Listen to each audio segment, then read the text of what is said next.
அன்பர்களுக்கும் அடியனின் வாழ்த்துக்கள். இன்று நம்ம பார்க்க போகிறது பார்த்திங்கன்னா பங்குனி மாதம். பங்குனி மாதத்தின் சிறப்புகள்லாம் ஃபஸ்ட்டு என்னன்னு சொல்லிட்டு பார்த்துருவோம். பங்குனி மாதம்னா பார்த்திங்கன்னா நம்ம தமிழ் ஆண்டு, சரிங்களா, தமிழ் ஆண்டோட கடைசி ஒரு மாதம்னு சொல்லலாம். அடுத்து பார்த்திங்கன்னா அடுத்து ஒரு புது வருட பிறப்புக்காக நம்ம காத்துட்ருக்கோம்னு சொல்லலாம். இந்த வருட முடிவில் எப்படிலாம் இருக்க பொழுது நம்ம 12 ராசிகளுக்கும் இந்த ராசிகளுக்கு என்னென்ன விஷயங்கள் செய்யணும் அப்படின்ற விஷயத்தை பார்ப்போம். மேலும் பார்த்திங்கன்னா இந்த பங்குனி மாதத்தில் சிறப்பான விஷயங்கள் நிறைய இருக்குது. நிறைய பேர் திருமணத்துக்காகலாம் காத்துட்டு இருந்திருப்பீங்க. ஏன்னா தை பிறந்தால் வழி பிறக்கும் சொல்லியிருப்பாங்க. அது தையில் வழி பிறந்து நிறைய பேர் திருமணத்துக்கு காத்து கொண்டிருப்பீங்க. உங்களுக்கு எல்லாருக்கும் பார்த்தீங்கன்னா திருமணம் இந்த காலகட்டத்தில் செய்யலாமான்னு கேட்டீங்கன்னா கண்டிப்பாக செய்யலாம். ஏன் அப்படின்னு பார்த்தீங்கன்னா இந்த பங்குனி மாதத்தில் பல தெய்வங்களுக்கு திருமண காலம் நடந்திருக்கு, சரிங்களா. நிறைய திருமணங்கள், இப்போ சிவன் பார்வதியாக இருக்கட்டும், அப்புறம் முருகர் தெய்வானை இருக்கட்டும். ஸோ இது போல் நிறைய விஷயங்கள் எல்லாம் பார்த்தீங்கன்னா அந்த திருமணங்கள் அதிகமாக நடந்துட்டுருக்கு. இதில் பங்குனி உத்திரம் அப்படின்ற சிறப்பான ஒரு விஷயமும் இருக்குது. அதை பற்றி நம்ம தெளிவாக பார்ப்போம். பங்குனி உத்திரம் பார்த்தீங்கன்னா ஏப்ரல் 1ஆம் தேதி இந்த பங்குனி உத்திரம் வருது. அந்த பௌர்ணமியின் சிறப்புகள் எல்லா மாதத்துலையும் அந்த பௌர்ணமி வரும்போது ஒரு சிறப்பான விஷயங்கள் இருக்குது. இந்த உத்திர நட்சத்திரம் அந்த பௌர்ணமி திதியில் வரும்போது பார்த்தீங்கன்னா அன்றைக்கி தான் சிவபெருமானுக்கும் பார்வதி தாயாருக்கும் திருமணம் நடந்திருக்குன்னு சொல்லலாம். மேலும் பார்த்தீங்கன்னா நம்ம வள்ளி தெய்வானை, ஸோ தெய்வானை 2 ஒய்ஃப் இருப்பாங்க முருகருக்கு. அதில் தெய்வானையை கரம் பிடித்த தினம் முருகர் என்னைக்குன்னு பார்த்தீங்கன்னா இந்த பங்குனி உத்திர தினத்தில் தான். அப்போ இந்த ஐயப்பன், சரிங்களா, ஐயப்பன் பார்த்தீங்கன்னா அவரும் அவதரிச்சது. ஸோ அதுவும் பார்த்தீங்கன்னா இந்த பங்குனி மாதத்தில் தான். ஸோ இன்றைக்கு சிறப்பான விஷயங்கள் எல்லாமே இந்த பங்குனி மாதத்தில் இருக்கிறனால அனைவரும் என்னென்ன விஷயங்கள் செய்யலாம், எது செய்யக்கூடாது, 12 ராசிகளுக்கு எந்தெந்த விஷயங்கள்லாம் பொருந்தும் அப்படின்றத நம்ம நிகழ்ச்சியில் பார்ப்போம். மேஷராசி என்பவர்களுக்கு அடியனின் வணக்கமும் வாழ்த்துக்களும்.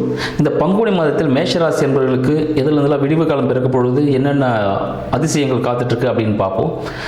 பங்குனி மாதம் தொடக்கத்திலே பார்த்தீங்கன்னா மேஷராசி என்பவர்கள் வெற்றிக்கான ஒரு காலகட்டமாக இந்த பங்குனி மாதம் திகழப்போகுதுன்னு சொல்லலாம். வெற்றி அப்படின்னு பார்த்தீங்கன்னா எந்த விஷயத்தில் வெற்றி அடைய போகிறோம், யாரெல்லாம் நம்மளுக்கு அதை உதவி செய்ய போகிறாங்க, யாருக்கெல்லாம் உதவிகள் கிடைக்க பொழுது அதை எப்படி நம்ம பயன்படுத்திக்கணும் அப்படின்னு விஷயங்கள் பார்ப்போம்.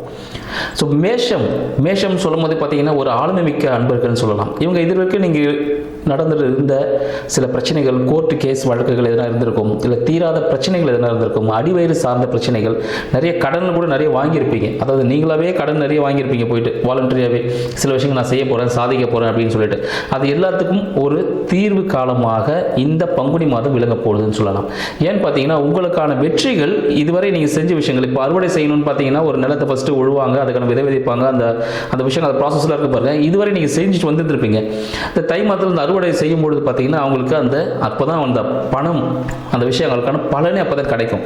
ஸோ அது போல ஒரு காலகட்டம் தான் இந்த மாதம் உங்களுக்கு காத்துட்ருக்குன்னு சொல்லலாம். எடுத்த அனைத்து செயல்களும் வெற்றி கிடைப்பதற்கான வாய்ப்புகள் அதிகமாக இருக்குது.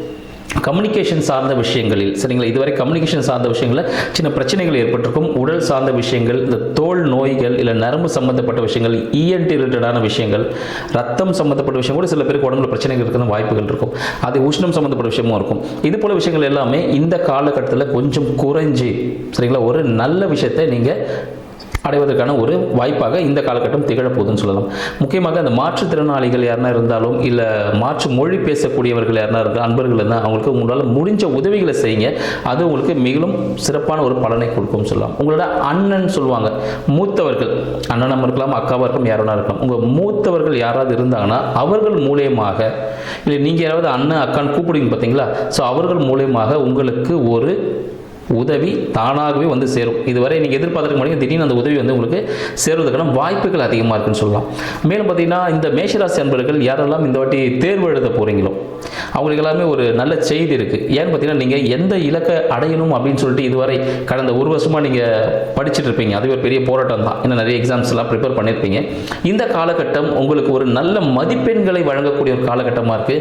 ஏன்னா இந்த மேஷராசி அன்பர்களுக்கு இந்த காலகட்டத்தில் அவங்க என்னென்ன படிச்சிருக்காங்களோ, சயின்ஸ் குரூப்பாக இருந்தாலும், ஆர்ட்ஸ் குரூப்பாக இருந்தாலும் சரி, இல்லை தொழில்நுட்ப கல்வி எதுவாக இருந்தாலும் சரி, அவர்கள் அதில் ஒரு கோலோச்சும் நிலைக்கு செல்லக்கூடிய ஒரு மாதமாக இந்த மாதம் திகழப்போகுது. அதனால் மேலும் இந்த மேஷராசி அன்பர்கள், மாணவர்கள், சரிங்களா, மாணவ அன்பர்கள் யாரெல்லாம் என்னென்ன குரூப் எடுக்கலாம் அப்படின்னு சொல்லிட்டு நிறைய திங்க் பண்ணியிருப்பீங்க. அதுக்கான முயற்சியில் ஈடுபட்டிருப்பீங்க. உங்களுக்கு வெற்றி கிடைக்க போகுது.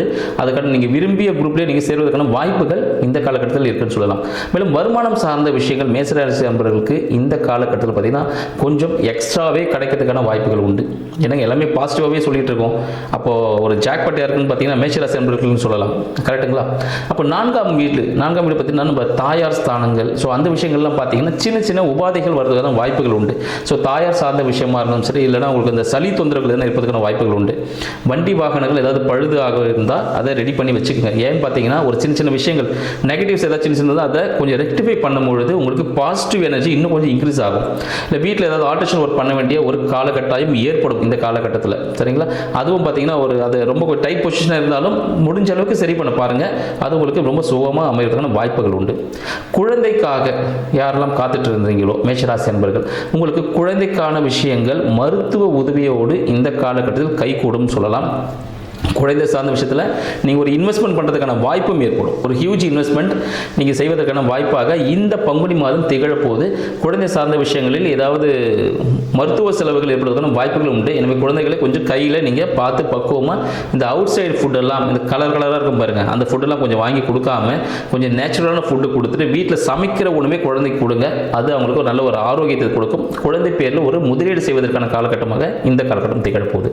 மேலும் மேஷராசினர்களுக்கு திருமணத்துக்காக காத்து கொண்டு இருக்கிறவங்க, இல்லைன்னா கூட்டு தொழில் செய்யலாம், இல்லை இன்னும் கல்யாணமே ஆகாமல் இருக்கிறவங்க அப்படின்னு நினைக்கக்கூடியவங்களுக்கு பார்த்தீங்கன்னா இந்த காலகட்டம் கண்டிப்பாக அதெல்லாம் கைகூடும். ஆனால் கூட்டுத்தொழில் மட்டும் கொஞ்சம் இந்த மாதத்தில் தவிர்ப்பது நல்லது. ஏன்னா சில பிரச்சனைகள் ஏற்படும். உங்களுக்குள்ள பார்த்தீங்கன்னா சின்ன ஒரு முரண்பாடுகள் ஏற்படுவதற்கான வாய்ப்புகள் ஏற்படும். சரி, அதனால் விரயம் தான், கூட்டாளியால் கொஞ்சம் விரயம் ஏற்படும். உங்கள் வாழ்க்கை துணைக்கு நீங்கள் ஒரு செலவு செய்யணும் அப்படின்னு இருக்குது. இதை நீங்கள் எப்படி பாசிட்டிவாக எடுத்துக்கலாம்னு சொல்கிறேன். செலவு செய்யணும்னு பார்த்தீங்கன்னா அவங்களுக்கு ஒரு மருத்துவ செலவு செய்யலாம். அப்படி இல்லை, அதை நான் இன்னும் வேறு மாதிரி நல்லபடியாக மாற்றணும்னா அவங்க பேரில் ஒரு இன்வெஸ்ட்மெண்ட் பண்ணலாம். ஓகேங்களா? அப்படியும் இல்லைனா நானும் என்னோட கணவரும் நானும் என்னோட மனைவியும் 2 பேரும் சேர்ந்து இன்ப சுற்றுலா போகலாம். இதில் எந்த ஆப்ஷன்ஸ் நம்ம எடுத்துக்க போகிறோம் அப்படின்றது நம்ம கிட்ட தான் இருக்குது. சரிங்களா? ஸோ அதுக்கேற்ற போல் கண்டிப்பாக ஒரு செலவு இருக்குது. ஒரு கால் சம்மந்தப்பட்ட பகுதியில் அவங்களுக்கு ஏதாவது வயிறு சம்மந்தப்பட்ட ஒரு செலவு ஏற்படுவதற்கான வாய்ப்புகள் உண்டு. சிறிய உபாதைகள் ஏற்பட வாய்ப்பு உண்டு. அதனால் கண்டிப்பாக இதை நம்ம பாசிட்டிவாக நீங்கள் எந்த அளவுக்கு கொண்டு போகிறீங்க அப்படின்னு சொல்லலாம். ஏன்னா அது வருவதற்கு முன் காப்புன்னு சொல்லுவோம். சரிங்களா? ஸோ அப்போ அது வரத்துக்குள்ளே நம்ம பிளான் பண்ணிக்கிறது ரொம்ப பெஸ்ட்டு அந்த விஷயங்கள்லாம். மேலும் ஆல்ரெடி சொல்லியிருந்தேன் உங்களுக்கு கோர்ட்டு கேஸ் வழக்குகளில் வெற்றியை தரப்போகுதுன்னு சொல்லியிருந்தேன். அடுத்து பார்த்தீங்கன்னா உங்களோட தொழில் வணிகம் அப்படின்னு சொல்லக்கூடிய விஷயங்களில் கொஞ்சம் இழுபறியாக இருந்திருக்கும். ஏன்னா விரைய சனின்னு சொல்லியிருப்பாங்க. அதனால் பார்த்தீங்கன்னா ரொம்ப ஸ்லோவாக தான் மூவ்மெண்ட் போயிட்டு இருந்திருக்கும். அதெல்லாம் பார்த்தீங்கன்னா இந்த காலகட்டத்தில் கொஞ்சம் சரியாகக்கூடிய ஒரு காலகட்டமாக உங்களுக்கு திகழப்போகுது சொல்லலாம். ஆல்ரெடி கொஞ்சம் ரிலாக்ஸேஷன் கிடைச்சிருக்கும் மேஷராசி நண்பர்களுக்கு. இன்னும் ஒரு நல்ல ரிலாக்ஸேஷன் கிடைக்க போகுது. மேலும் பார்த்தீங்கன்னா அந்த பணியாளர்கள் தான் கொஞ்சம் செட் ஆக மாட்டாங்க. ஆளுங்க மாறிக்கிட்டே இருப்பாங்க. சரியான ஒரு ஒர்க்கர்ஸ் கிடைக்காம ஒரு ப்ரெஷரில் இருப்பீங்க. நீங்கள் ஒர்க் பண்ணுற இடத்துல இருந்து, அதாவது வெளியூர் வெளிநாட்டில் எங்கேயாவது ட்ரை பண்ணிங்களா, இல்லை வேறு ஏஜென்சி மூலமாக ட்ரை பண்ணிங்கன்னா உங்களுக்கான தொழிலாளர்களோ உங்களுக்கான முதலீடோ உங்கள் தொழிலோட வளர்ச்சிக்கு உதவியாக இருக்கும். நீங்கள் இருக்கிற இடத்துலேயே பண்ணிகிட்டே இருந்தீங்கன்னா அட்லீஸ்ட் ஒரு சேஞ்சஸ் இருக்கணும் கம்பல்சரியாக. அப்போ இருந்தால் தான் இன்னொரு பிரான்ச்சுக்கும் நீங்கள் ஓப்பன் பண்ணிக்கலாம். ஆனால் வெளியூர் வெளிநாடு உங்கள் மாவட்டத்திலேருந்து வெளியே போனீங்கன்னா உங்களுக்கு கிடைக்கும். ஸோ அந்த விஷயத்தை கொஞ்சம் ஜாக்கிரதையாக இருங்க. 2ஆம் திருமணத்திற்காக காத்து கொண்டிருக்கக்கூடியவர்களுக்கு இந்த காலகட்டம் கொஞ்சம் வெயிட் பண்ணுங்கள். 2வது திருமணத்துக்கு வெயிட் பண்ணி கொஞ்சம் வெயிட் பண்ணுங்க. வெளியில இருந்து உங்களுக்கு வரன் வரதுக்கான வாய்ப்புகள் உண்டு. மேலும் பார்த்தீங்கன்னா இந்த விரயம் சம்பந்தப்பட்ட விஷயங்களுக்கு ஆல்ரெடி உங்களுக்கு சொல்லியிருந்தேன். நீங்களாகவே இல்லை நண்பர்கள் கூட நீங்கள் இன்ப சுற்றுலா போகிறதுக்கான வாய்ப்புகள் உண்டு. அதை நீங்களாக ஏற்படுத்திக்கிறது ஒரு நல்ல விஷயமா இருக்கும். மேலும் அரசாங்கம் சார்ந்த விஷயங்கள் எந்த விதமான கெடுபிடிகள் இல்லாமல் இருக்கிறதுக்கு நீங்கள் கட்ட வேண்டிய டேக்ஸோ இல்லை ஏதாவது பில்ஸ் என்ன இருந்தால் அதை கண்டிப்பாக பே பண்ணிவிடுங்க. கவர்மெண்ட்டுக்கு அகெயின்ஸ்டாக எந்த ஒரு விஷயத்தில் நீங்கள் ஈடுபட வேண்டாம். அதனால் கண்டிப்பாக தண்டனைகள் கிடைப்பதற்கான வாய்ப்பும் இந்த மேஷராசி நண்பர்களுக்கு இருக்குது. ஏன்னா இதில் ரொம்ப ஜாக்கிரதையாக இருக்கணும். நீங்கள் ஏதாவது கவர்மெண்ட்டை பார்க்காத யாரும் கண்டுக்க மாட்டாங்க, இல்லை மூத்தவர்கள் தான் அவங்களுக்கு தெரியாது நம்ம அவங்கள ஏமாத்திடலாம் அப்படின்னு எந்த ஒரு திங்கிங்கும் வேண்டாம். அதையெல்லாம் காலத்திற்கு கண்ணாடி போல் அப்படியே உடச்சி காட்டும். சரிங்களா? அதனால் இந்த விஷயங்கள் எல்லாமே செய்யுங்க. வாழ்க்கையில் வெற்றி பெறுங்கள். வாழ்த்துக்கள். வணக்கம்.